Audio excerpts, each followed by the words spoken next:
Sobre esse assunto, nós vamos falar agora ao vivo com o nosso analista jurídico, doutor Ricardo Alfonsine, que está lá no nosso estúdio em Porto Alegre.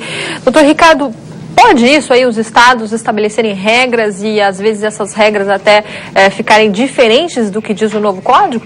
Boa noite. Boa noite, Alessandra. Essa é uma das questões que ainda vai gerar muita polêmica, muita dúvida em relação à competência da legislação do Código Florestal. Os artigos 23 e 24 da Constituição Federal estabelecem as competências para os estados, para a União, estados e municípios, e a União tem a competência, como disse o colega há pouco aí, para estabelecer a regra geral para o país. E os estados e os municípios poderão legislar de forma suplementar, preenchendo aquelas lacunas que a legislação federal deixa. Entretanto, temos aí também muitos juristas defendendo que a União não poderia fixar metragens para o país todo. Ela tem que fixar normas gerais e cada um dos estados e municípios adotaria uma legislação específica para aquelas questões que atinge a situação local.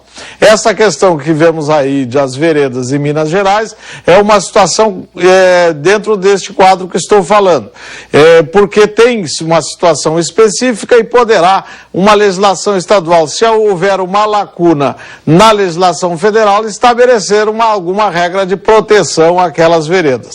Tudo isso, então, poderá redundar, como já foi dito, em algumas questões judiciais, venha a ser judicializada a norma do Código Florestal para uma decisão sobre esse conflito de competência.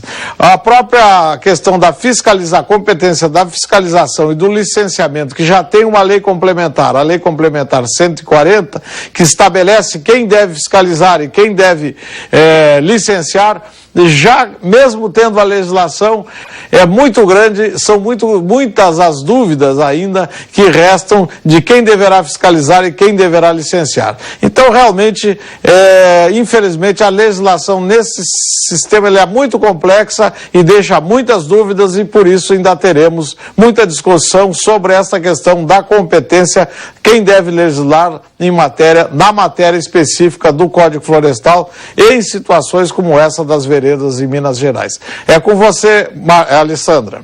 Ok, obrigada, doutor Ricardo.